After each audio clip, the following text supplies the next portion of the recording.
Salutations à tous dans notre méditation, notre Dieu est merveilleux, qui s'intitule « Je n'y crois pas ».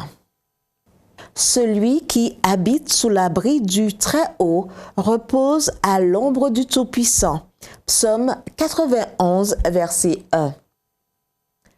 Ce jour-là, à l'école du sabbat, la monitrice racontait aux enfants l'histoire de la façon dont les 3 amis de Daniel avaient été miraculeusement protégés dans la fournaise ardente. Alors, l'un des enfants s'est exclamé « Je n'y crois pas !»« Moi, j'y crois !» a répondu une petite fille. « Ma grand-mère m'a dit que lorsque la bombe atomique est tombée sur Hiroshima, aucun des membres de l'Église n'est mort. Cela aurait été la fin de l'échange, mais il y avait un petit détail. La monitrice ne croyait pas non plus à l'histoire du sauvetage miraculeux des 3 jeunes Hébreux. Pire encore, elle ne croyait pas ce que la jeune fille avait dit sur la bombe atomique. Le fait est que la monitrice, Asako Furinaka, n'était pas adventiste du 7e jour.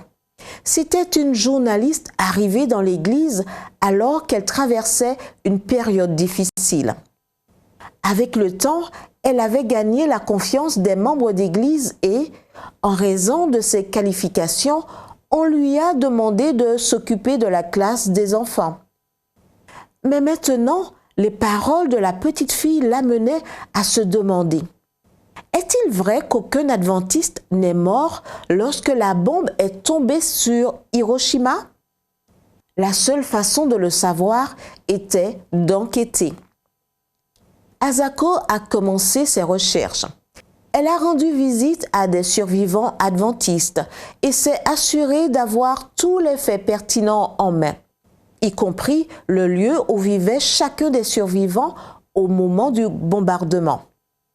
C'est connu par exemple que lorsque la bombe atomique est tombée ce 6 août 1945, elle a instantanément détruit tout ce qui se trouvait dans un rayon de 2 km. L'explosion, les incendies et les radiations ont fait quelques 200 000 morts. Comment peut-on survivre dans un tel enfer? Qu'a trouvé Asako au cours de son enquête? Après avoir rendu visite aux adventistes encore vivants, elle a pu constater que la jeune fille avait raison. Aucun d'entre eux n'était mort pendant le massacre. Par exemple, Madame Hiroko Keinu lui a dit que lorsqu'elle a senti le souffle terrible et soudain, elle s'est mise à genoux et a prié. Bien que toutes les vitres de sa maison aient explosé, elle en est sortie sans une égratignure. Pour sa part, sœur Iwakuramoto, qui vivait à moins d'1 kilomètre du site du bombardement, lui a dit qu'elle s'était aspergée d'eau et avait pu échapper aux flammes brûlantes. Choquée par les témoignages qu'elle a entendus, Asako a donné sa vie à Jésus, a été baptisée et est devenue une ouvrière biblique.